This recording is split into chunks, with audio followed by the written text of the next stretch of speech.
Sorry, I was muted on this. Maribel or Annalisa, could you confirm if you can see my screen?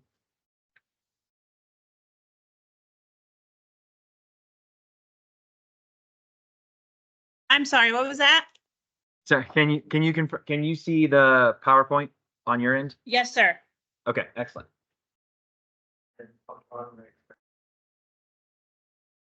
Right, this right here, right? Yeah.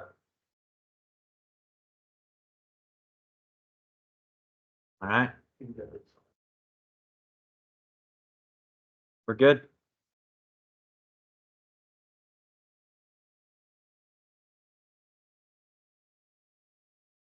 All right, let's see. This should. Good evening, everyone. Thank you so much for joining. I recognize some familiar faces from this morning, and I'm sure we'll have some other folks join us over time. But we're going to go ahead and get started. I'm JD Klippenstein. I'm the Director of Development for the Housing Authority, and I'm excited to be here to offer you some really important updates for the Silverada Rehab Project. And you're also going to have an opportunity to hear from Peter Levavy, who is an Executive Vice President of Brinshore Development, who is our co-developer on this project. And then you will also get some time to meet our Housing to Home team, who will be working with you on the temporary relocation that's a part of this project.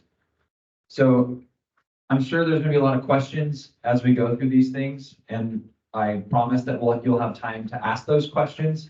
I'll also be able, I also will stay after the meeting if you want to ask some of your questions one-on-one. But I'm going to ask you to hold your questions until we get through the different sections, just so we're not kind of playing ping pong back and forth on the Q&A. So I'm going to go through, offer some updates that we want to make sure you're aware of, and then you'll get to see some renderings of what the units are looking like, and then get some much more specifics on what relocation is going to look like as well. And also, yeah, so I just wanted to make sure too, there are a bunch of folks from RHA here. Every time we do the introductions, it gets longer and longer, but we have folks from IT, resident services, asset management, property management, development. At every department in the agency, someone's here. And I just want you to know that because this is a project we're taking very seriously. It's a whole agencies involved in this one way or the other. And we are doing everything we can to do right by you and to make sure that when you come back, you're coming back to a beautiful new apartment. So as a recap, we've discussed this before, but we are renovating Silverada Manor through something called RAD, which stands for Rental Assistance Demonstration Program. It's a program created by HUD that allows for public housing authorities like RHA to quote unquote convert public housing properties into a different kind of affordable housing.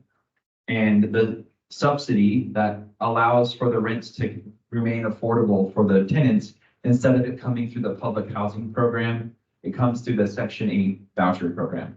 So your rent continues to be calculated based off your income the same way that it is in the public housing program.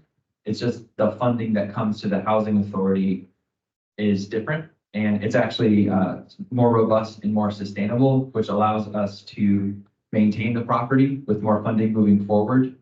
And really key, the scale of the project we have here is about a $70 million project.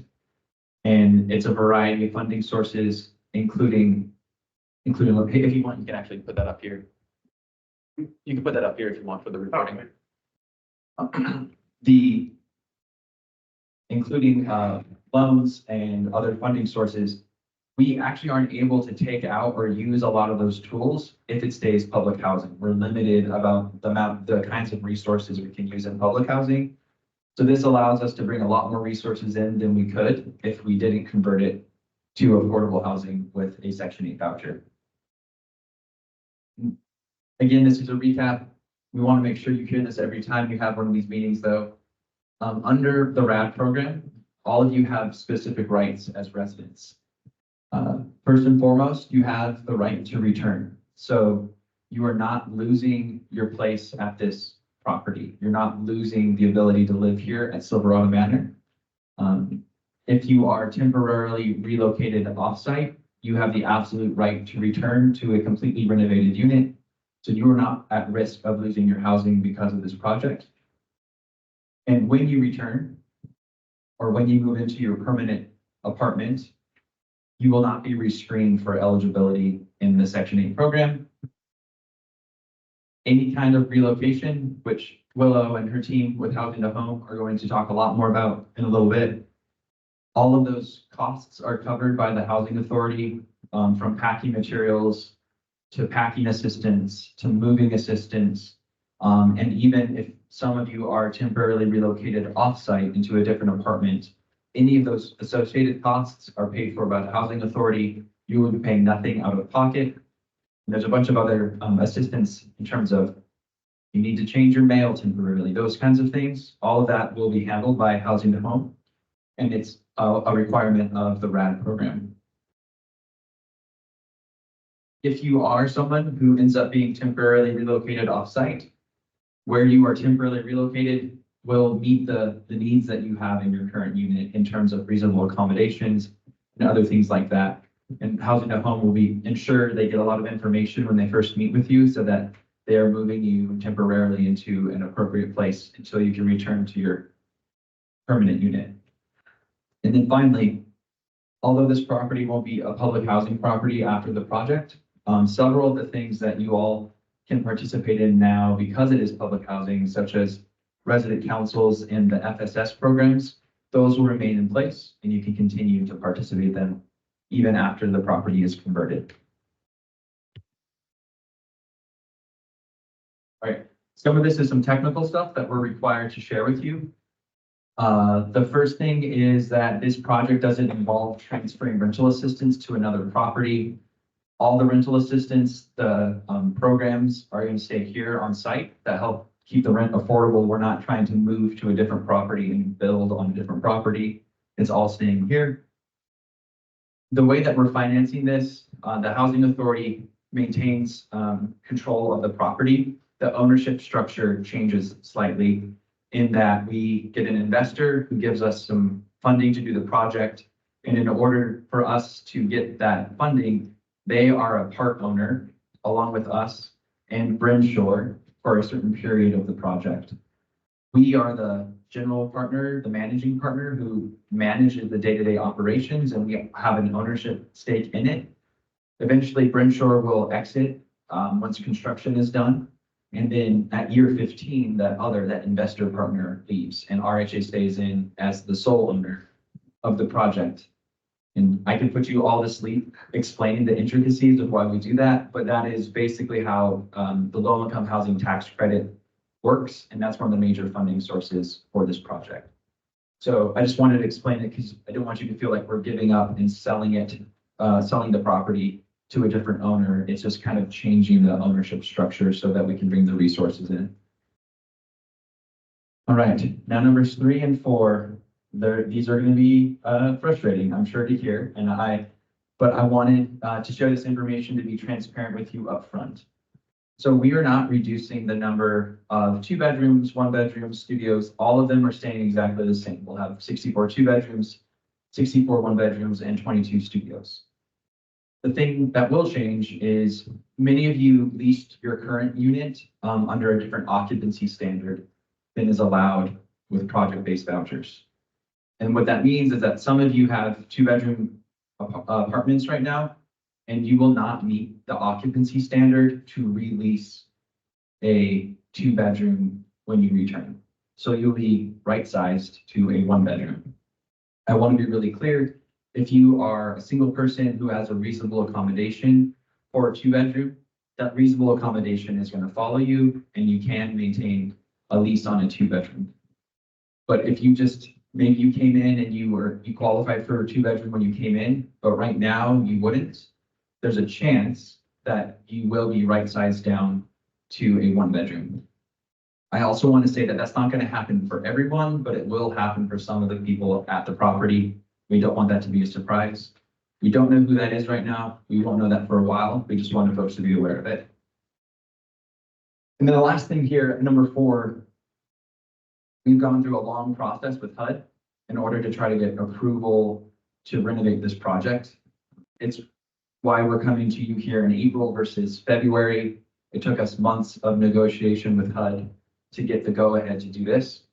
And while we were going through that process, HUD had us look at a lot of data because we were asking for this property to have a senior preference, that when we are leasing up units, senior households would get some extra points. And essentially what that would do is maintain the character of this property, which is largely folks, elderly or senior households. HUD will not allow us to do that moving forward. And actually, this is a shift that's happening at all of our public housing sites. So Silverada, Tom Sawyer, and McGraw, all three of which have historically operated as senior sites, moving forward will operate as general occupancy family sites. And what that means here is that as you start to return, as we start to lease up, in particular, some of the 2 bedrooms, there will be small families with children who are able to move and live here on site. So this isn't what our original plan was. We did move forward trying to get a senior preference, and HUD basically said the data that we see doesn't make a case for you to have a preference because the need for affordable housing is so great across all these different groups in the community that placing a preference in one place disadvantages other types of households. So they would not let us place that preference, and this site moving forward will be general occupancy. And I'm sure there might be some questions about that. I promise I will answer them when we get there. A couple other things I want to make sure that you're aware of. Because we're changing to a project-based voucher program here at the property, all of you would be eligible to participate in something called choice mobility. And essentially what that is once you've completed a year lease in your renovated unit, you've lived in a unit with a project-based voucher for 12 months. If at that time you're interested in taking advantage of the housing choice voucher program, which is a tenant-based program. Essentially, you get your own voucher. You could go find your own apartment anywhere in the community. And if the landlord wants to rent to you, you could use your voucher there. It's a very, very, very long wait list for the housing choice voucher normally. But this choice mobility allows a household who completed a 1 year in a project-based voucher to basically get to the front of the line for the housing choice voucher. Doesn't guarantee that you get a housing choice voucher. It just makes it a little bit faster and easier for you to get there. This would be an option available to you after you've completed your first year here at the redeveloped property. Of course, there's a lot of conversations that need to happen in terms of going through the eligibility and just a lot of conversations with our rental assistance department. But if that is at all interesting to you, please take note of it, and we can make sure that we are sharing that information as we go.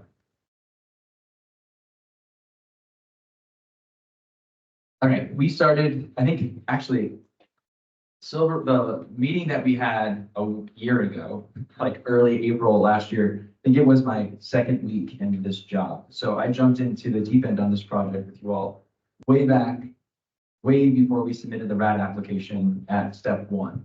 Since then, we've been making really steady progress, and we're essentially we're ready to submit our financing plan, which is a really key thing we have to submit to HUD, showing them here's what we're doing, here's how we're going to pay for it, here's how the project's going to work.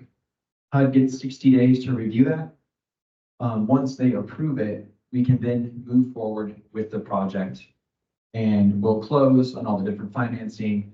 And right now we're aiming to close and start construction on the first phase in July of this year. So we're almost there if folks have questions, but just to be clear, again, some of the key things that are different from when the last time we connected with you and spoke about this is that although we were pursuing a senior preference, we were not successful in getting that preference for this property, and it will operate as a general occupancy family development. And as I said, that's the same case for all of our senior public housing sites. Moving forward, they will operate as general occupancy. And again, we want to make sure that some folks are aware they may be right sized due to occupancy standards from a 2-bedroom to a 1-bedroom. I get to share all the fun parts about this. That I'm being sarcastic. The fun parts are later. Peter gets to show how beautiful the property is going to look, and Willow and her team get to talk about how all the different services that are going to be available to ensure the moving is as painless as possible. But I get to give the bad news essentially, and I want to make there to be some time for you to share if you have questions or concerns, and then we can move on to the other parts of the presentation. So do y'all have any questions about the information I shared? Okay, we got one.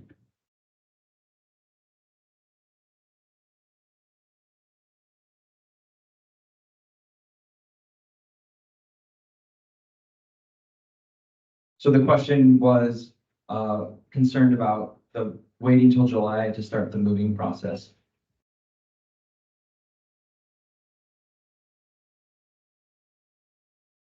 Yeah, so the questions about what is that going to look like in terms of moving. So one thing I wanted to be clear is it's going to be 4 phases of construction. Each phase is about 6 months.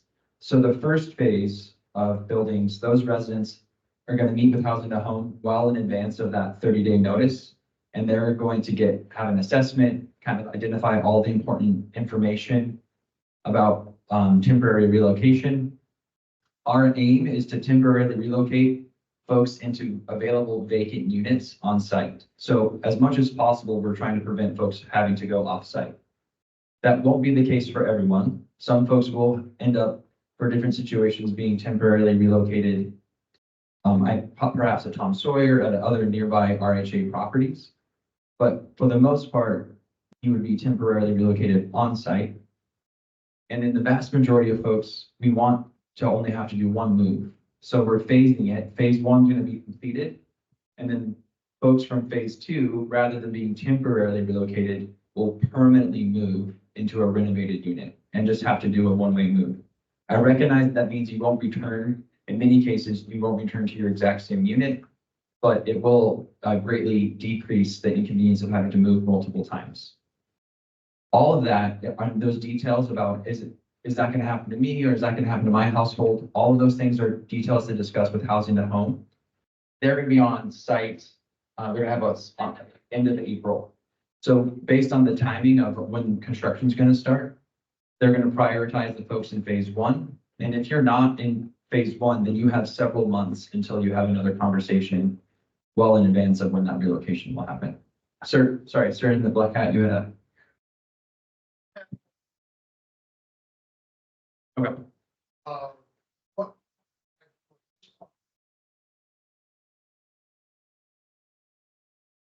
So the question was around the occupancy standards of what would qualify you for a 1-bedroom versus a 2-bedroom.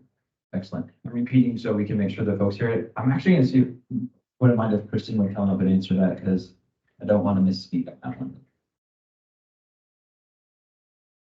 So what would qualify you is if our current occupancy standards are 2 persons per bedroom, and no minor child sharing with an adult. So if you don't have more than 2 people in your household, you qualify for a studio or a 1-bedroom unit. Pets do not count in that measure. It is persons, and a mother and an adult son or a mother and an adult daughter would qualify as 2 adults in the same bedroom. So it would be a 1-bedroom unit for those folks. Again, if you have a reasonable accommodation though, that enables you to have a 2-bedroom, even though you're only 1 or 2 persons in a household, you would still be able to retain that 2-bedroom unit status. If you have a reasonable accommodation that warrants you having a 2-bedroom, you would still be able to retain that status after we convert. So you don't need to go back through that process with your physician and through our internal process. So if I had a medical reason for the 2-bedroom, that still occur the same? If you have a reasonable accommodation currently, it will still transfer with you. You don't need to do anything different. We have that on file and you will make sure to communicate that to Housing to Home. So if you're temporarily relocated, that they can still ensure that you have that 2-bedroom unit for your needs. And then when we move from to temporary, would it be a 2-bedroom too, because I have. Yes, you want to make sure to communicate with them at your one-on-one meeting that you have a 2-bedroom because of whatever the reason is. And they will ensure to get those temporary accommodations for you as a 2-bedroom unit as well. Any other questions about the occupancy standard? Yes, sir.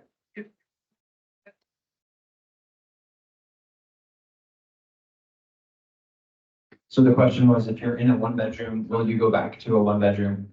And I would say there is a high likelihood you would go back to a 1-bedroom, but an individual who qualifies for a 1-bedroom also qualifies for a studio. So there may be a situation in which the unit that's available to you is a studio rather than a 1-bedroom.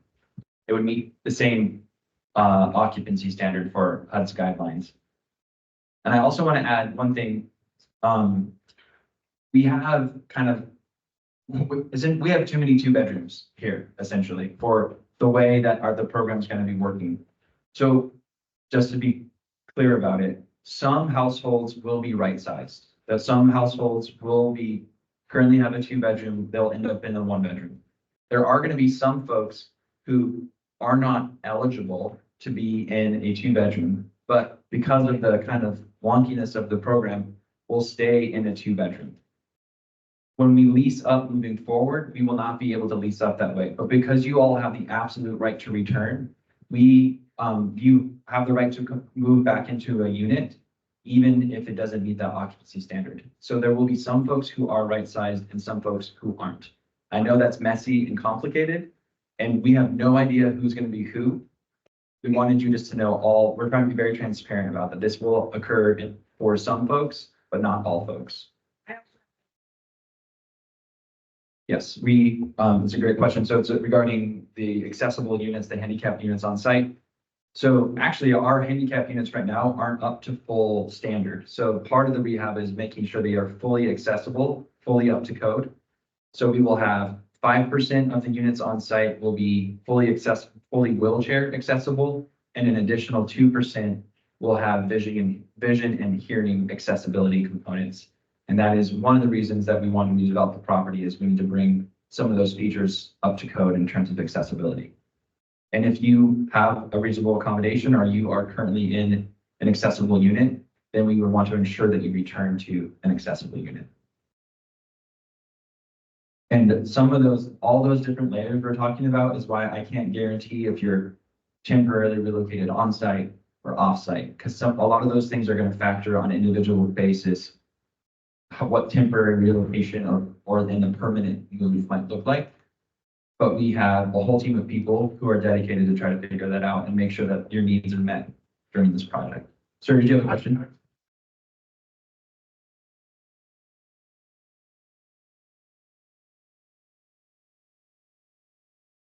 Yes. Okay. So now 2 adults and under, you get a 1-bedroom Yes. without circumstance. Without a reasonable accommodation. Yes. Yeah. Or a studio. Yeah. Dragon. Yes, ma'am.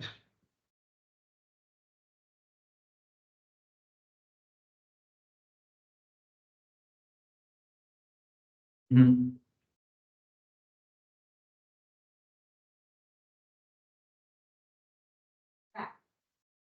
That gonna be So- able to apply Mhm. or So I just want to repeat the question. So the question is, you didn't have a reasonable accommodation when you first moved in, but over time now, there are some challenges that you would require a reasonable accommodation.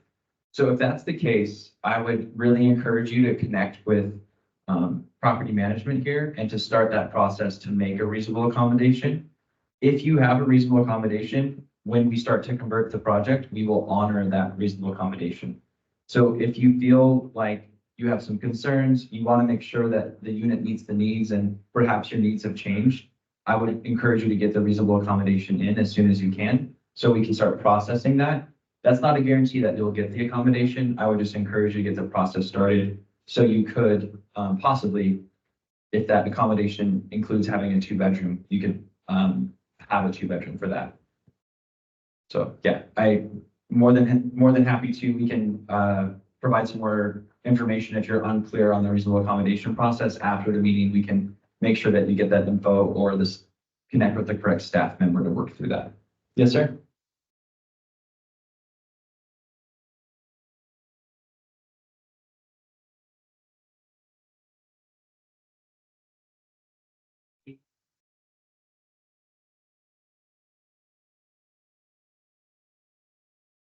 So the question, I just want to understand, the question is what we're saying is that families with kids will be able to move on site, and then, living next to maybe some of the senior households that are currently on site. Yes, that is correct.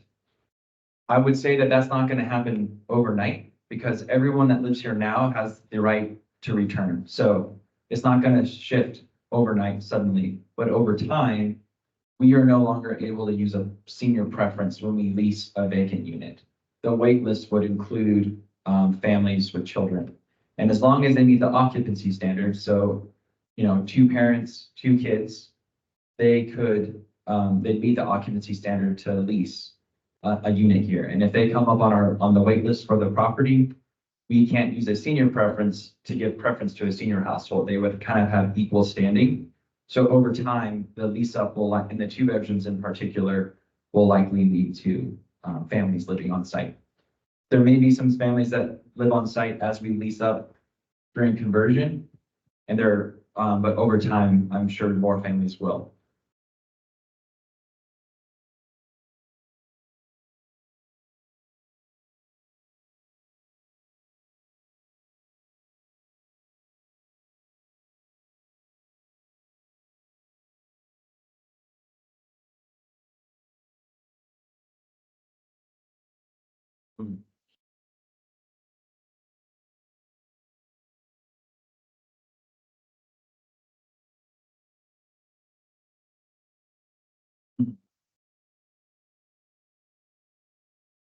Yeah, so the question was around what is security gonna look like? What, particularly if we have children on site, what is some of it? Right, so yeah, there's gonna be brand new security surveillance system here. Also, there's gonna be key fob security access to some of the new, particularly the new laundry facility and the new exercise facility that's gonna be here, in addition to the community room. So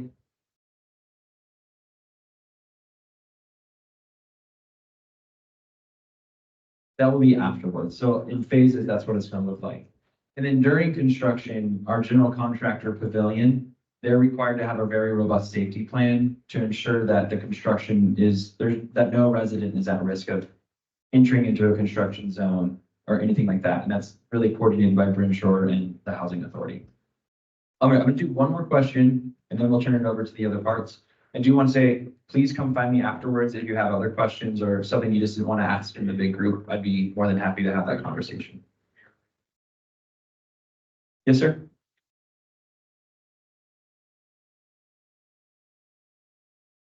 So the question was, if you are in a 2-bedroom, you might have to go to a studio, and the answer is it is possible, depending on your household size and some other factors. Again, if you have a reasonable accommodation, we would continue to honor that regardless of the household size that you have. If your reasonable accommodation says that you need to have a 2-bedroom, but if you are an individual and is currently in a 2-bedroom and you're returning to the property as an individual, you don't meet the occupancy standards for that. And it is possible that you would instead be moved back into a 1-bedroom and or a studio.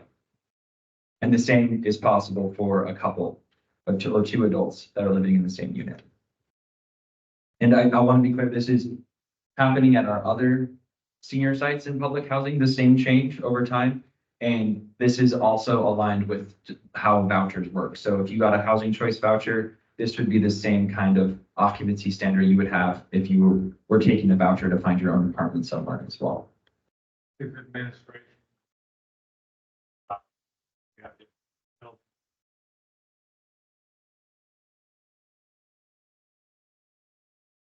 Elderly kids, elderly kids. How do we not take any of that into consideration? So When people come and go, they could shove the bat and take that thing. So the question is, would we have particular buildings that are elderly and particular about families that or buildings that are family? And actually, it is illegal for us to do that. But the Fair Housing Act says that we can't segregate by family type or any kind of protected class.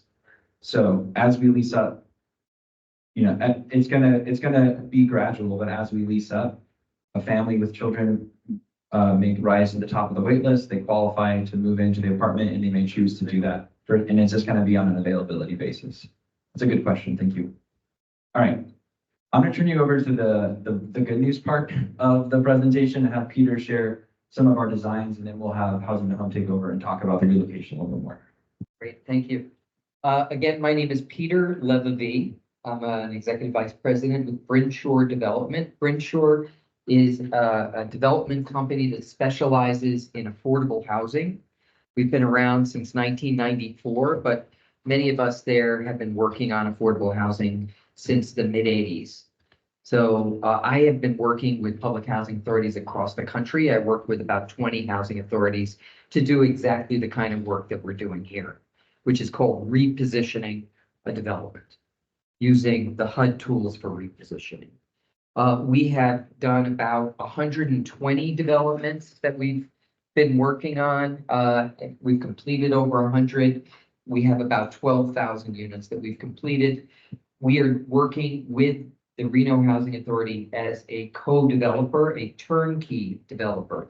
That is, we're standing with them side by side through the process of getting HUD approval, raising the money, finding an architect to do the designs, getting permits, working with a general contractor to do the work, lease it up, and then once the lease up is complete, we will turn our key over to the housing authority and we'll let them manage it forever. So it will be their process. Let me tell you a bit about the timeline. So JD already told you that we've been through some of the applying for RAD. We're in the process of getting a RAD conditional commitment so that we can close. We're also in the process of getting the building permits. They're being submitted very shortly.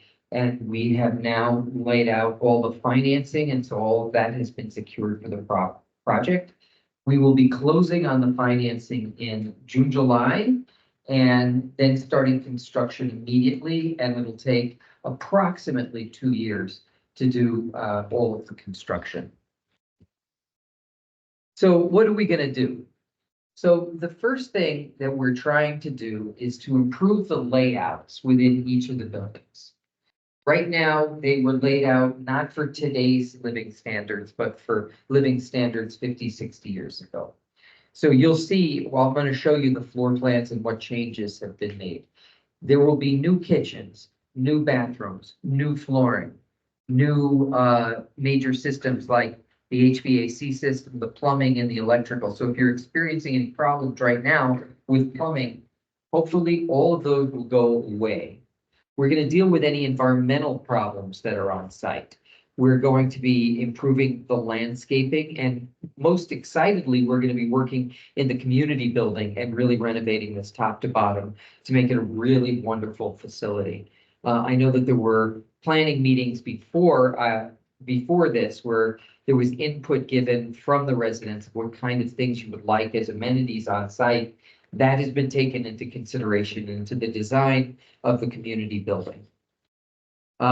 So let's start with the studios. So this on the left is how the studio currently is laid out. It's got 2 large closets in the upper left corner. And you can see, and the kitchen is kind of an L-shaped kitchen that's very awkward.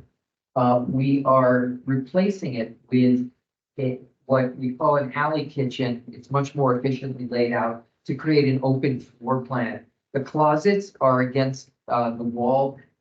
There's actually more square footage of storage and it's easier to get to. The bathroom is also larger. It will accommodate a wheelchair.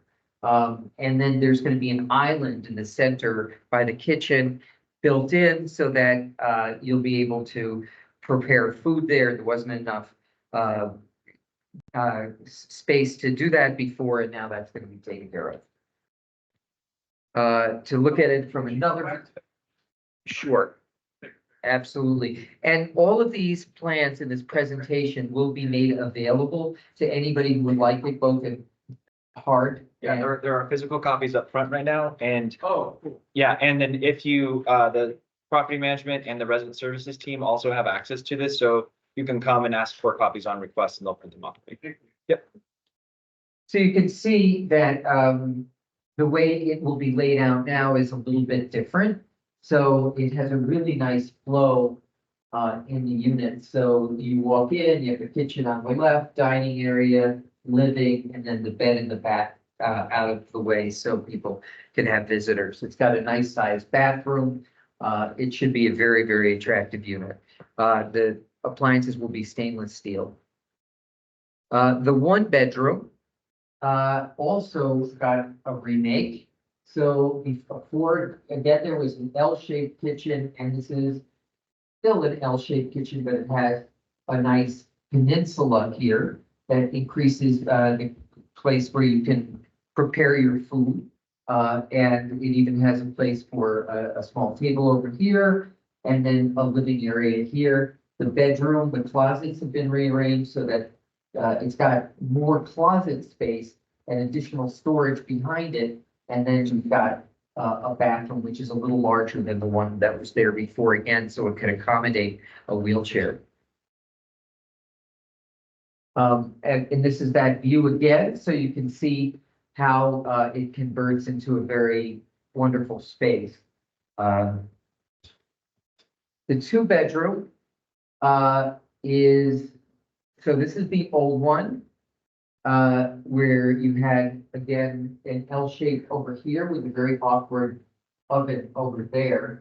And now it's been rearranged with a nice U shape with plenty of space to prepare food and a living room area.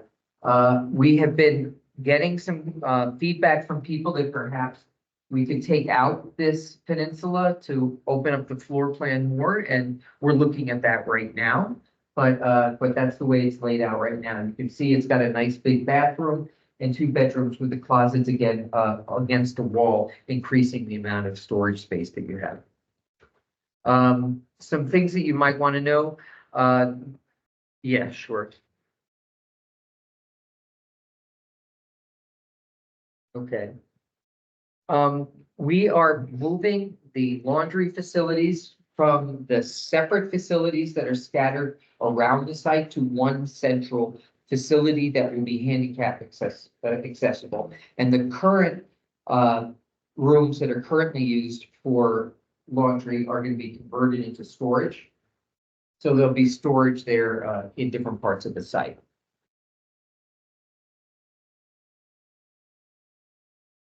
We're actually increasing, the question was around the number of washers and dryers. There's actually more washers and dryers in the new facility than are currently on site. You don't know off the top of my head, it's still more. Is there gonna be dishwashers? There are not going to be dishwashers. We are looking potentially to put them in the 2 bedrooms. And we'll get back to you on that. It's something that was raised at the morning meeting. And I think that it makes sense in a family situation, in a 2-bedroom, to have a dishwasher. So we're going to see if we can make that happen. Do any of you have any feelings about dishwashers and about peninsulas? I have that back. If you're the children, so. Okay.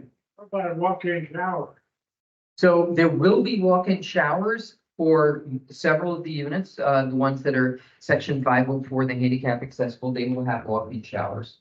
And I'm actually considering increasing the number of walk-in showers based on the feedback that I got from the previous group, saying, hearing from so many people that they're interested in walk-in showers. I agree with that. Yeah, yeah. Any other questions? No. Not just down. To say, I'm sorry, but not. I understand. I understand. Thanks for that feedback. And If it's you, a sanitary thing too. Right. People getting cold, flu, the dishwasher. Of all. I have cards. If anybody's interested in contacting me and giving me more input, I'd be very happy to share that with you and continue the conversation. Thank you so much. Here. Thanks all. All right, so we're gonna turn it over to the housing home team, who's gonna share some information on relocation. Again, I'm gonna ask you to, you might have lots of questions here. It's a really thorough presentation, so please hold your questions to the end, because it's a high likelihood Willow's about to answer them. Thank you. Hello, everyone. My name is Willow Dion. I am a senior relocation manager with Housing to Home. I know that a lot of you at the first meeting met Katie. She's one of the owners and of Housing to Home. Unfortunately, she couldn't make it this time to the meetings, but we wish you could. We're just gonna go over the relocation process and to the next slide here. We're gonna go to over the relocation process. I know we've already done renovation, scope, and construction. So we're gonna go through the relocation process, what next steps is gonna look like for all of you, and then questions and answers. So next slide here is gonna be kind of an introductory slide to me and then our on-site person. So our on-site person is gonna be Yasmin. She's got her hand waving around to everyone. She's gonna be the on-site staff dedicated to Silverada. We also have Sabrina here, who is on the Housing to Home team. She's actually working on a different site with Reno Housing Authority, but she will be in the area to support all of you as well. And then me, I am based in Seattle, Washington, but I am the supervisor for this project. And I will also be there to support all of you throughout this process. So a little bit more about Housing to Home. It's commonly referred to as HTH. You'll hear me say that a couple times. If you're texting or emailing on-site staff, you'll see HTH instead of Housing to Home. It was founded by Hannah and Katie, which are here. I know you've all seen Katie before, but Hannah's standing next to her in that picture. They're a woman business enterprise, so a woman-owned and operated business. And we have a national footprint. So we have people all over the US working in projects very, very similar to this one. I personally work in Nevada, California, and Washington State. I supervise projects all throughout those 3 states. So the Housing to Home mission, first and foremost, is support the residents and our clients. Our jobs are to make you as comfortable as possible in an uncomfortable situation. So we're going to help and make this as smooth as possible to talk you through this process and help you in the best way that we can. So one of the first steps and the next steps that's going to be happening is these one-on-one assessments that JD briefly mentioned earlier. This is going to be a meeting that you do with Yasmin. It's going to be a one-on-one meeting that you do with Yasmin that helps determine your needs for your temporary unit or possibly permanent unit, and how we can best assist you and identify those needs and what you're going to need. For those assessments, there's a couple things that we really need to make sure we get from you. First and foremost, we want to make sure you're comfortable during those. So if you have family or friends you want to include in those assessments, we highly encourage you to do so. Another thing we always want to make sure is if you do your assessment and you need interpretation for any documents or any other meetings with Housing to Home, we will make sure that everything gets translated for you. Another one of those things is emergency contact. That one is super, super important. Again, this has to do with your home. So we want to make sure that if we can't get a hold of you, we have someone who can, or who can come check on you or check in on you, because we want to make sure that you know absolutely everything that's going on at all times. We consider everything. So if you have wants that you want, we'll consider that for the relocation process. It might not be an option, as JD mentioned, but we will still consider it when going through the temporary relocation process. We're here to support you all the best that we can. So a little bit more about the relocation process. The very first step, and we've already gone through that, is going to be receiving the general information notice, or what we call a GIN. You all received that in 2023, I believe it was March or April of 2023. You should have all received that general information notice. I know it's been about a year since you got that, so if you want a new copy or need a new copy, we can get you that. We'll get you that new copy. And then the next step is to have the relocation manager, the on-site relocation manager, start. That again is Yasmin. She has actually already started. She is on site at a different project right now, but she will be back at Silverada to every single day, Monday through Friday, to assist you all at the end of March, at the end of March, at the end of April, beginning of May. That's when she'll start the one-on-one assessments, and during those one-on-one assessments, when you know it's your turn to come talk to her, you'll get a notice that says, it's an intro letter introducing her and letting you know it's time to start that assessment. After that, you're gonna get your 30-day notice to vacate. So a lot of people get really nervous about hearing that 30 days. We always try to get that to you a little bit sooner and inform you that it's coming, so that you're not just getting it randomly and it's stressing you out. Because a lot of people that's when a lot of those stressors and anxiety comes in, is when they get that notice. So we try to get that to you as early as possible, even if it's before 30 days. Then we'll help you locate your new home, or we'll already say, hey, this is what we've got for you for your temporary relocation, or in this case, possibly your permanent. We'll help you reconnect your services. So phone lines or internet services will help you reconnect those into your new apartment. And then if you are temporarily relocating outside of Silverada, or you are going into the market, you will get a notification of return. If you are only moving once, you will not receive a notification of return. But if you are moving off-site and then back on-site, you will get that last notice. All right, so a little bit more is Housing to Home does advisory services and counseling as well. So if there's anything that we need to explain about the redevelopment and relocation process for the people that you come and talk to. Sometimes that's just a couple minutes of complaining. We're happy to be that person for you as well, because we know this can be and is a hard process for you. Okay, so moving assistance. This was a big topic in the last meeting as well. Everybody here is eligible for moving and packing assistance. That's being done by a licensed, insured, and bonded mover. So you will all get moving assistance and packing assistance if you choose to have the packing assistance. Some people want the packing assistance. Some people do not want the packing assistance. That is okay. We'll talk to you one-on-one about that more. I will also help you contact any family or anybody else throughout this process that you might need to contact during this. All right, so here's again the notices. I'll mention them all earlier, but just so you can see a quick overview. That first one is the general information notice and the RAD information notice. Those you have all received last year. Next is going to be the introduction letter, which there was a copy of that at the table in the front. So you should have a copy of that. If not, you can grab it on your way out. And then additionally, for that intro letter, it will be reposted to your door when it is time for you to start your assessment. So if you're in phase 1, and we'll get more into the phases in just a minute here, then you will get that intro letter posted to your door again.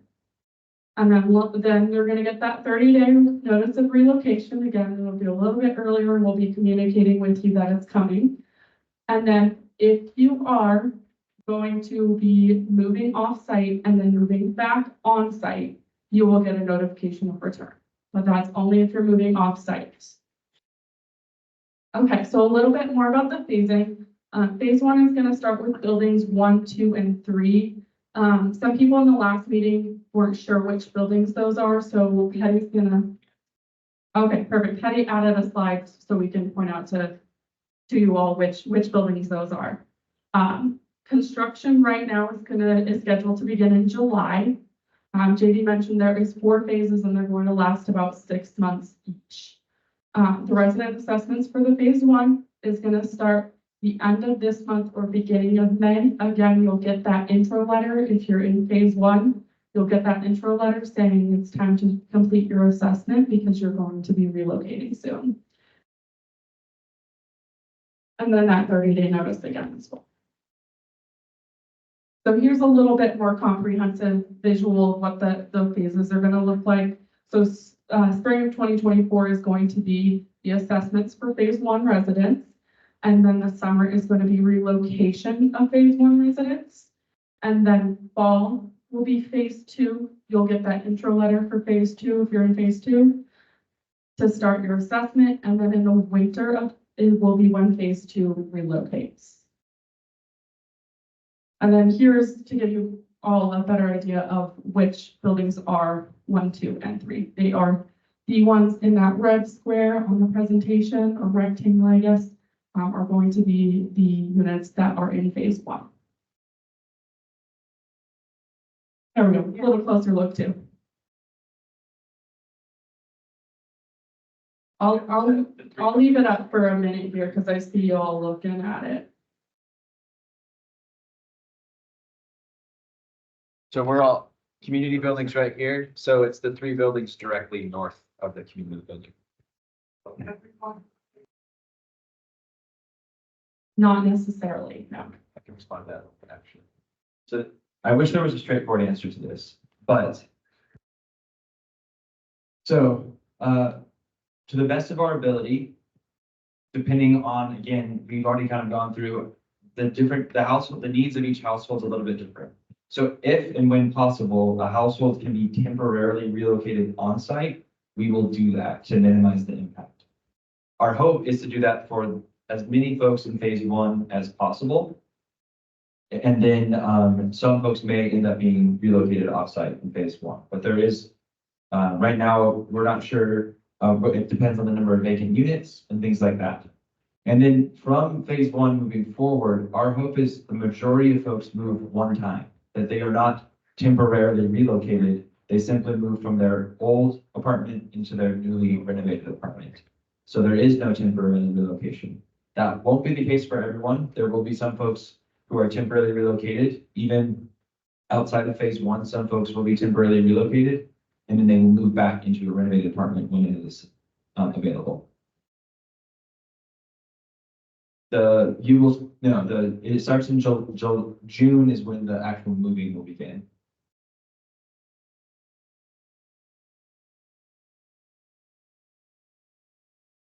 Okay, so 30 notices, and this has been a confusing question for a lot of people as they think they have to move within the 30 days of the 30-day notice. You move after the 30 days. So you get your 30-day notice, and at the end of those 30 days is when you relocate to your unit or your temporary unit. So you'll get the notices starting in May, but you will not move until June. All right, so next steps for everyone. First and foremost is because there's always someone or quite a few people who want to go home and start packing. You do not at this time need to start packing. Packing supplies are going to be provided to you at no cost to you, and same with packing assistance. So you do not at this time need to start packing. When it is time for you to start packing, we will let you know. The on-site staff will reach out to you and let you know it's time to start packing. And that's if you're choosing to pack yourself. Again, the assessments that we talked about, those are going to start at the end of April, beginning of May, so not in March. You'll get that 30-day notice before you move. And again, you'll move at the end of the 30 days. And then we'll help you with that temporary unit, like getting into your temporary unit with transferring your internet, your dish, whatever it is that you need to transfer over. And again, our biggest priority is to help and assist you all make this as smooth as possible throughout the entire process. So we can go ahead and go questions now. For anybody and everyone who has questions. Yes. I have a strange question. I've been building, if they started building one, we have a cockroach issues there. Once they start tearing down building one, they're gonna go crazy, and our place is gonna get more infested. I wanna know if they're gonna spray or something like that. I drive me crazy, I can't have it. So the question was concerns around pests or cockroaches in building one. You're in building two, So. and worried about the impact. So there's two pieces to that. Buildings 1, 2, and 3 will all be relocated prior to any of the construction starting. So anything that happens in one, so that whole area and pest mitigation and management is part of that process as Okay. well. So they're not gonna be scurrying around the rest of the site. It's gonna be part of the work.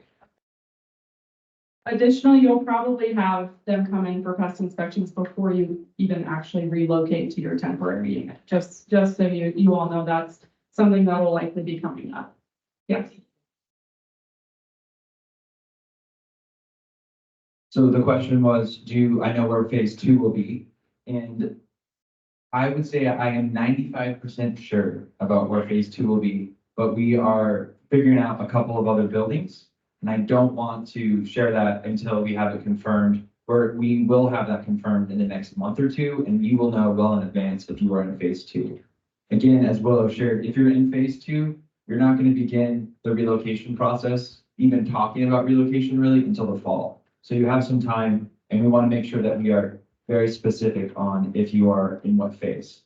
We're almost there. It's just the logistics of the whole project are a bit complicated, and we don't want to share false information just yet. We have any other questions about relocation process? Yes. When are you gonna have the one-on-one meeting?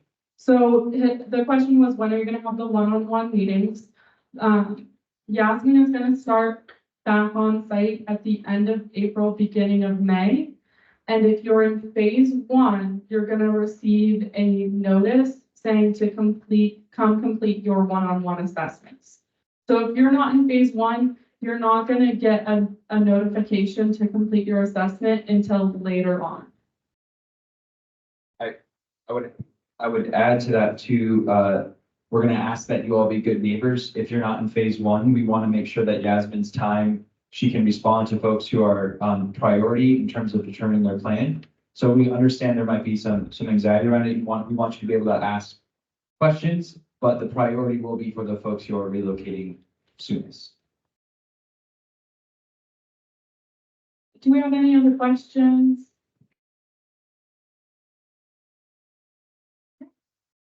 Thanks so much, Willow. So I know it's a lot of information, so you might need some time to digest it. That's totally fine.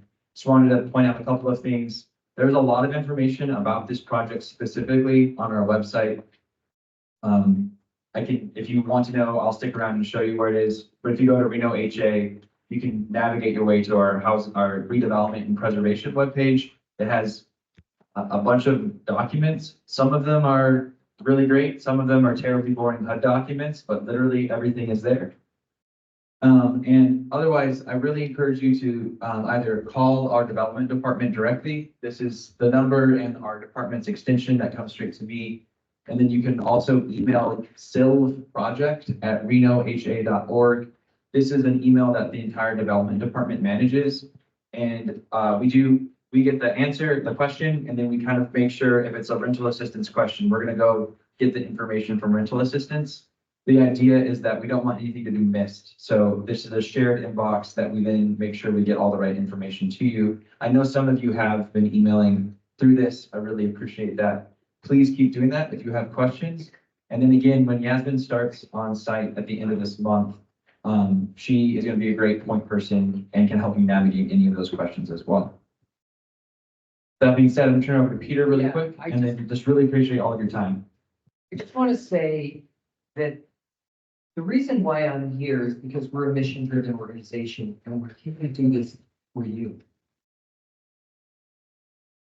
I am really glad to meet you so that you're real people to me now.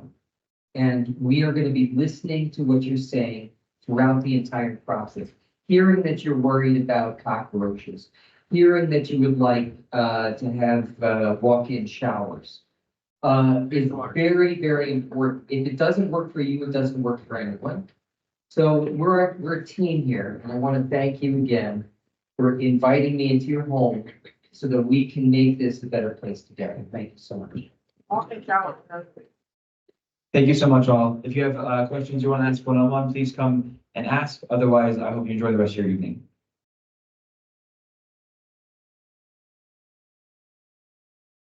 Dog Park. Dog Park.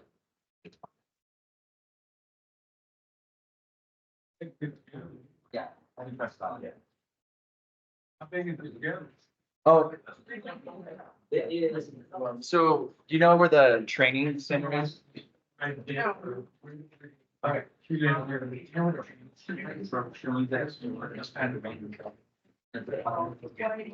Okay, so there's a building that.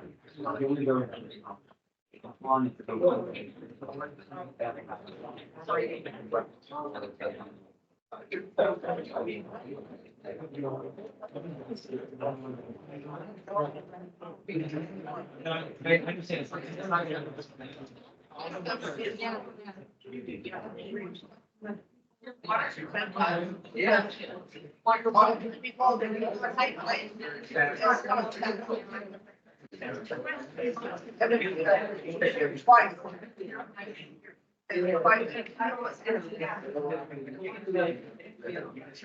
Yeah. Well, there should be.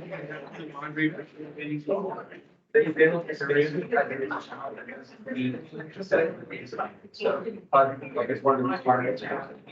It's spaces that we have. We were to make them bigger. Deep distance. So it's. Yeah.